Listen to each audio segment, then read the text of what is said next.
Bismillahirrahmanirrahim. Assalamualaikum warahmatullahi wabarakatuh. Alhamdulillahi rabbil alamin. Wassalatu wassalamu ala ashrafil anbiya'i wal mursalin, nabiyyina wa habibina Muhammadin sallallahu alaihi wa ala alihi wa ashabihi ومن تبعهم بإحسان إلى يوم الدين وسلم تسليما كثيرا أما بعد. Ma'asyiral muslimin dan muslimat yang semoga dirahmati oleh Allah Subhanahu wa taala, kembali kita ucapkan puji dan syukur kepada Allah Subhanahu wa taala yang telah memberikan kita banyak kenikmatan, sehingga dengan kenikmatan-kenikmatannya kita bisa mendengarkan ayat-ayat Allah, mendengarkan hadis-hadis Rasulullah sallallahu alaihi wasallam.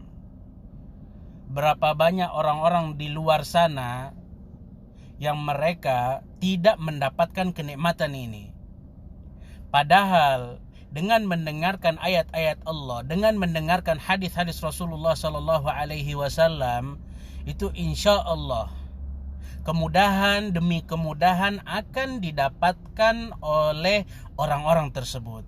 Maka beruntunglah kita yang mendapatkan kenikmatan ini.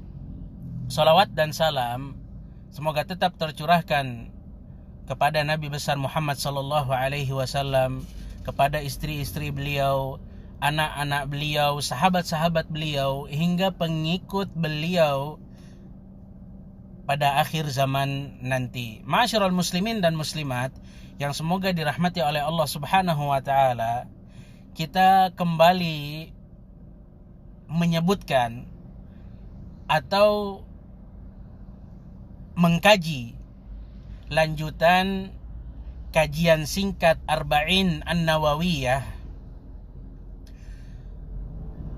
Kita akan memulai hadis yang kedua, hadis yang gak kalah penting dari hadis yang pertama. Hadis yang kedua ini adalah hadis yang paling panjang di dalam kitab Al-Arba'in An-Nawawiyah. Sekurang-kurangnya ada faedah dan keuntungan-keuntungan yang banyak yang bisa kita petik dari hadis tersebut. Kita lihat di hadis yang kedua, Rasulullah sallallahu alaihi wasallam berkata, ketika sedang duduk-duduk bersama dengan sahabat-sahabatnya, Rasulullah sallallahu alaihi wasallam kedatangan malaikat Jibril. Tapi tentunya malaikat itu berwujud manusia. Tentunya malaikat bisa merubah wujudnya dengan takdir dan kudrah Allah Subhanahu wa taala. Kita lihat bagaimana malaikat yang datang kepada Maryam, kepada Ibrahim, mereka semuanya berubah. Yang tadinya memiliki wujud, memiliki sayap, akan tetapi mereka mendatangi Rasulullah sallallahu alaihi wasallam dengan syakal bashar, dengan bentuk dan wujud manusia. Dan hadis ini juga menunjukkan kepada kita, hadirin, tentang bagaimana adab dan etika seorang di depan ustaznya, di depan gurunya. Kita lihat bagaimana cara duduknya malaikat Jibril di depan Rasulullah sallallahu alaihi wasallam. Maka sekiranya kita mempelajari adab dan etika, kalau seandainya kita mau nuntut ilmu, maka luar biasa, hadirin. Maka dari itu, hadis yang kedua ini mengajarkan kepada kita bagaimana cara kita bersikap kepada ustadz kita, bagaimana cara kita beradab dan beretika kepada ustadz kita. Kenapa? Karena dia yang sudah mengajarkan kita hukum-hukum Allah, karena dia yang sudah mengajarkan kita tentang syariat Allah, karena dia yang sudah mengajarkan kita tentang ini loh yang halal, ini loh yang haram. Kita lihat malaikat Jibril bertanya kepada Rasulullah sallallahu alaihi wasallam Bayangkan, malaikat bertanya kepada Rasulullah Sallallahu Alaihi Wasallam tentang level dan tingkatan-tingkatan agama. Pertanyaan yang pertama yang diajukan oleh malaikat Jibril, akhbirni anil Islam. Kabarkan kepadaku tentang makna Islam itu apa sih? Kemudian level yang kedua, kabarkan kepadaku arti dari iman itu apa sih? Kemudian level yang ketiga atau tingkat yang ketiga, kabarkan kepadaku arti dari ihsan itu apa? Kita lihat hadirin, malaikat Jibril merupakan penyebab pertanyaan tersebut muncul. Sehingga sahabat-sahabat yang duduk bersama dengan Rasulullah Sallallahu Alaihi Wasallam mendapatkan ilmu. Maka dari itu di dalam kaidah agama Islam ini, ketika ada seseorang yang menjadi penyebab orang lain melakukan kebaikan, itu maka orang tersebut akan mendapatkan pahala dari kebaikannya. Begitu juga ketika ada seseorang yang menjadi penyebab seseorang mendapatkan kesesatan, maka orang itu akan mendapatkan dosa dari kesesatannya. Maka hati-hati, jangan sampai kita menjadi penyebab orang-orang mengetahui kebatilan, karena kita akan mendapatkan dosanya. Kita lihat bagaimana Rasulullah Shallallahu Alaihi Wasallam ketika ditanya oleh malaikat Jibril, kabarkan kepadaku tentang Islam. Di akhirnya Rasulullah Shallallahu Alaihi Wasallam berkata, fa innahu Jibrilu atakum yu'allimukum amra dinikum. Itu adalah malaikat Jibril yang datang bertanya, yang mengajari kalian. Lihat bagaimana Rasulullah Shallallahu Alaihi Wasallam mendudukan posisi penyebab sebagai orang yang mengajarkan agama Islam kepada sahabat-sahabat Rasulullah Sallallahu Alaihi Wasallam. Ma'asyiral muslimin dan muslimat rahimani wa rahimakumullahu jami'an. Agama memiliki level dan tingkatan-tingkatan. Tingkatan yang pertama yang harus kita sadari dan yang harus kita lakukan serta praktekkan, level Islam. Jadi orang-orang yang Islam itu seharusnya mereka tahu tentang level ini. Apa arti dari Islam, apa kandungan Islam. Bukan hanya sekedar KTP. Bahkan mungkin banyak di antara kita yang tahu Islam, tapi nggak tahu apa pembatal-pembatal Islam, nggak tahu apa keuntungan-keuntungan Islam, apa konsekuensi dari memeluk agama Islam. Perlu proses dan waktu bagi kita untuk mempelajari hadirin. Maka dari itu jangan sampai kita menjadikan Islam itu hanya sebagai kedok kita, wal'iyadzubillah. Agama Islam inilah yang diridhai oleh Allah Subhanahu wa taala. Ketika Rasulullah Shallallahu Alaihi Wasallam ditanya tentang kabarkan kepadaku tentang Islam, Rasulullah menjawab tentang rukun Islam yang jumlahnya ada 5. Kata Rasulullah Shallallahu Alaihi Wasallam, wahai kaum muslimin, ketika kita memeluk agama Islam, artinya kita harus mengakui dan mengucapkan bahwasannya tidak ada Tuhan yang patut disembah kecuali Allah Subhanahu wa taala, dan bahwasannya Nabi Muhammad sallallahu alaihi wasallam adalah utusan Allah. Dan Islam itu ketika kita berserah diri kepada Allah Subhanahu wa taala dengan mentauhidkan Allah dan patuh kepada Allah Subhanahu wa taala, dengan taat kepada Allah Subhanahu wa taala dan berlepas diri dari yang namanya kesyirikan. Berlepas diri dari yang namanya kesyirikan serta penganut-penganut kesyirikan. Berapa banyak orang-orang di zaman sekarang yang mungkin masih ridho dengan kesyirikan, yang masih, apalagi di bulan Desember ini, yang mungkin ada di antara kita yang masih toleransi atau masih membolehkan, mengucapkan dan ridho kepada orang-orang yang menjadikan Nabi Isa alaihi salatu wassalam sebagai Allah. Gak ada Rob, gak ada Allah Subhanahu wa ta'ala yang disembah kecuali Allah Subhanahu wa ta'ala yang menciptakan kita, kecuali Allah yang memberikan kita rezeki. Maka ini arti dari Islam hadirin. Al-istislamu lillahi bitauhid. Kita harus mentauhidkan Allah Subhanahu wa taala, dan kita pun harus patuh kepada Allah. Apa kata Allah? A, ya A juga. Dan kita pun harus berlepas diri dari yang namanya kesyirikan serta penganut-penganut kesyirikan. Hadirin rahimani wa rahimakumullahu jami'an.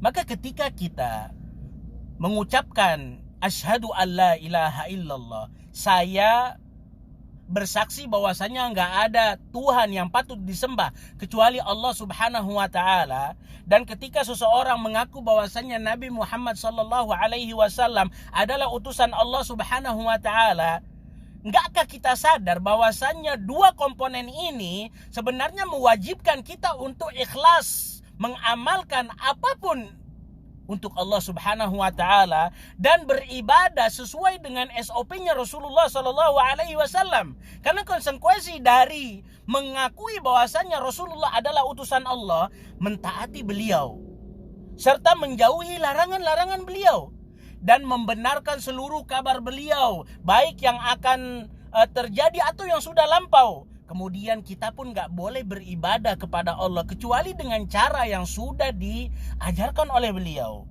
Hadirin rahimani wa rahimakumullahu jami'an. Ini yang dinamakan dengan Islam. Begitu jauhnya kita di kehidupan sekarang untuk mengamalkan Islam, untuk memahami arti dari asyhadu alla ilaha illallah wa anna muhammadar rasulullah. Dalam perkataan itu ada perintah dari Allah kepada kita untuk memurnikan semua ibadah hanya untuk Allah Subhanahu wa taala dan memurnikan tajarrud al-amal bittiba'in Nabi sallallahu alaihi wasallam. Kita pun harus beramal dengan contoh yang sudah diajarkan oleh beliau. Ketika satu amalan kehilangan ikhlasnya hadirin, maka amalan itu akan ditolak. Begitu juga ketika satu amalan kehilangan ittiba atau kehilangan figur untuk melakukan amalan tersebut, maka hal itu pun akan tertolak. Sudah banyak contoh-contoh ketika Rasulullah Shallallahu Alaihi Wasallam memberikan kabar kepada sahabat-sahabatnya setelah sholat Idul Adha. Beliau melihat ada hewan sembelihan yang disembelih sebelum sholat Idul Adha. Kemudian apa yang dilakukan oleh Rasulullah? Beliau memerintahkan sahabat tadi untuk kembali menyembelih hewan sembelihan lagi hadirin. Ma'asyiral muslimin dan muslimat rahimani wa rahimakumullahu jami'an. Kemudian komponen kedua tentang agama Islam adalah mendirikan sholat. Mendirikan sholat. Seseorang gak dikatakan mendirikan sholat sampai dia sholat di waktunya, kemudian bersama dengan jamaah, dan memperhatikan syarat-syarat sah sholat, kemudian rukun-rukunnya sholat, serta kewajiban-kewajiban pada sholat itu sendiri. Banyak di antara kita yang sekarang ini sholat asal sholat aja, yang penting selesai kewajiban kita. Maka dari itu sholatnya gak merubah kehidupannya. Ketika seseorang memperhatikan sholat, memperhatikan adab-adabnya, memperhatikan rukun dan syaratnya serta sunnah-sunnahnya, maka sholat itu akan menjadi pelipur lara hadirin. Sholat itu akan menjadi pahala yang begitu besar. Karena gak ada amalan yang pahalanya besar setelah syahadat alla ilaha illallah wa anna muhammadar rasulullah kecuali sholat. Maka dari itu kita sebagai kaum muslim harus memperhatikan sholat kita. Kita harus memperhatikan waktu kita sholat. Kemudian kita pun harus memperhatikan kita ini sholat wajib berjamaah hadirin. Mungkin di musim-musim pandemi sekarang ini ada keringanan, tapi yang sudah selesai vaksin 2 kali dosis, tentunya dengan harapan bisa kembali berjamaah di masjid merupakan hal yang harus kita lakukan. Kemudian kita pun harus memperhatikan syarat-syaratnya, rukun-rukunnya, serta kewajiban-kewajiban sholat. Bahkan Syekh Muhammad Ibnu Abdul Wahab itu mengarang buku Syurutus Sholati wa Arkanuha wa Wajibatuha, syarat sholat, kemudian rukunnya serta kewajiban-kewajibannya. Kemudian yang ketiga hadirin, ketika kita memeluk agama Islam, kita pun harus tahu dan melakukan serta membayar zakat hadirin. Zakat adalah satu hal yang Allah Subhanahu wa taala wajibkan kepada orang-orang yang memiliki harta yang cukup dan sudah selesai 1 tahun. Tentunya banyak manfaatnya kita berbagi dengan orang-orang miskin. Adapun perhitungan berapa zakat kita dan yang lainnya ada bab tersendiri. Hadirin rahimani wa rahimakumullahu jami'an, bukan sekedar sholat, bukan sekedar zakat, dan bukan sekedar puasa. Jadi bagaimana puasa kita agar diterima, bagaimana puasa kita agar berkualitas, bagaimana zakat kita pun agar berkualitas. Puasa pun sama. Ketika kita diperintahkan untuk puasa, artinya bagaimana kita menjadikan puasa kita berkualitas. Haji pun sama, hadirin. Maka dari itu, inilah rukun-rukun Islam yang harus kita perhatikan. Kemudian berlanjut ke soal yang kedua. Beri kabar kepadaku tentang iman. Rasulullah SAW menjawab tentang iman, keyakinan dengan perkara-perkara yang batin, perkara-perkara yang tak nampak. Beriman kepada Allah. Artinya ketika kita beriman kepada Allah, kita ini harus benar-benar yakin bahwasannya Allah Subhanahu wa Ta'ala itu memiliki hal-hal yang hanya bisa dilakukan oleh Allah. Contohnya memberi rezeki, memberikan anak, kemudian mengatur serta menurunkan hujan, mengetahui perkara yang gaib. Hal-hal itu yang harus kita miliki ketika kita mengaku bahwasanya kita beriman dengan Allah. Kemudian ketika itu juga kita harus beribadah kepada Allah Subhanahu wa Ta'ala. Allah zat yang maha sempurna, yang jauh dari, nggak punya bahkan kecacatan sama sekali. Maka dari itu hadirin rahimani wa rahimakumullahu jami'an, zat yang memiliki kesempurnaan itu mau nggak mau, zat seperti itulah yang harus kita ibadahi. Maka dari itu ketika selesai itu, kita pun harus meyakini bahwasanya Allah Subhanahu wa Ta'ala memiliki nama-nama yang indah serta sifat-sifat yang sempurna. Inilah konsekuensi kita beriman dengan Allah. Kemudian beriman dengan malaikatnya. Kita tahu bahwasannya malaikat adalah makhluk Allah yang diciptakan dari cahaya. Kemudian jumlah mereka banyak.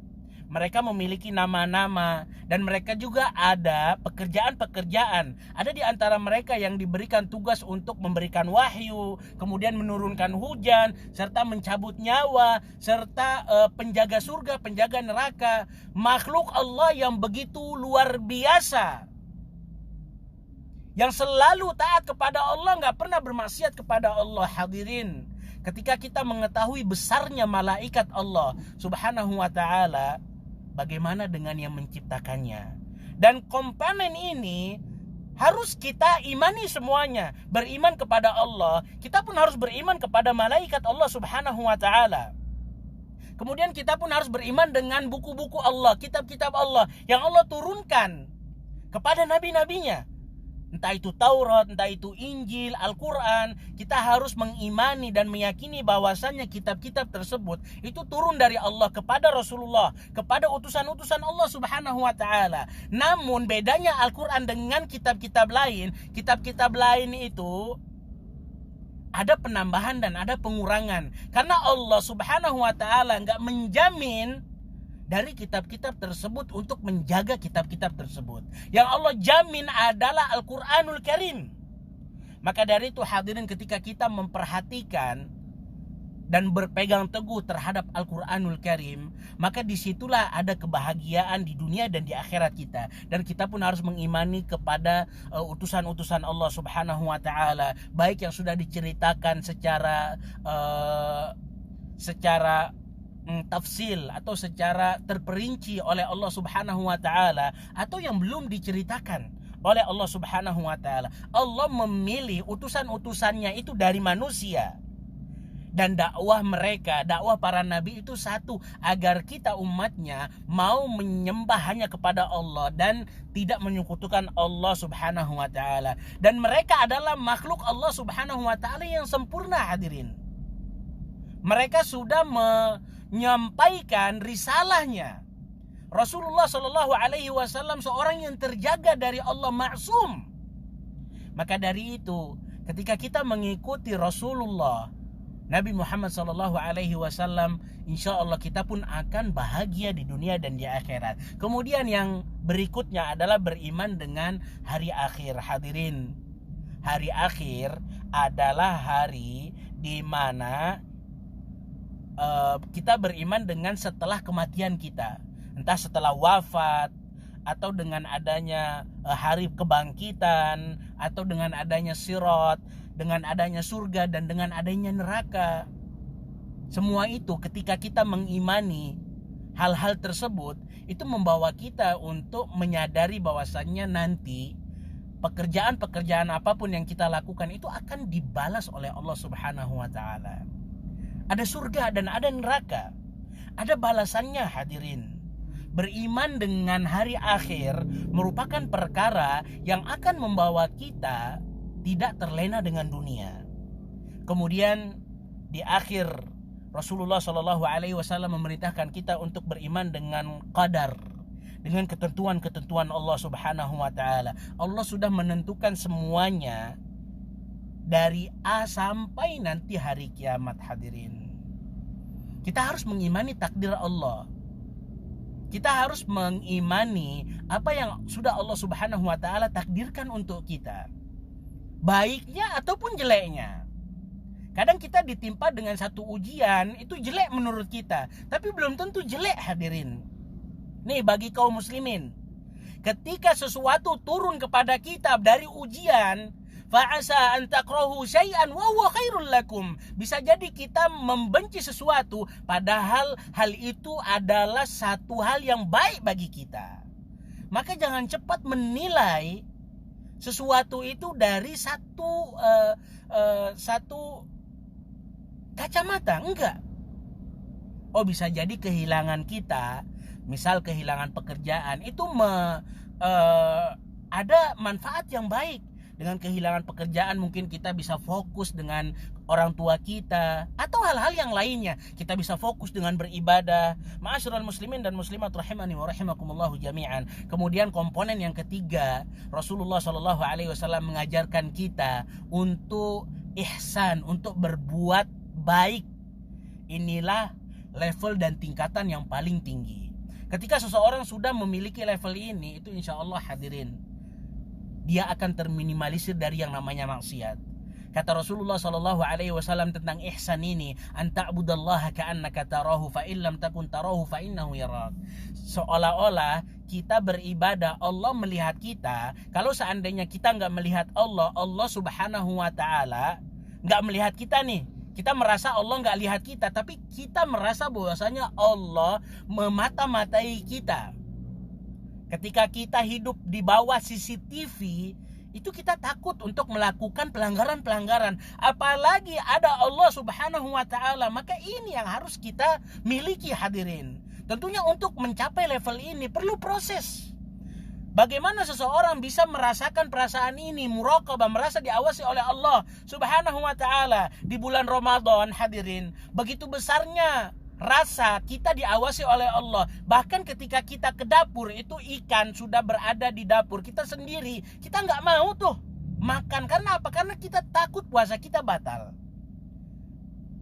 Seandainya perasaan ini kita miliki juga ketika kita di hari-hari yang lainnya, maka begitu bahagianya kita, hadirin.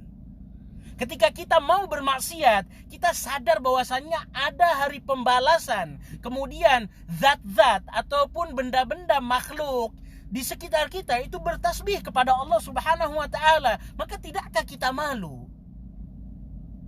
Seorang penyair pun pernah berkata, ta'sil ilaha wa anta taz'umu hubbahu. Seorang penyair pernah berkata,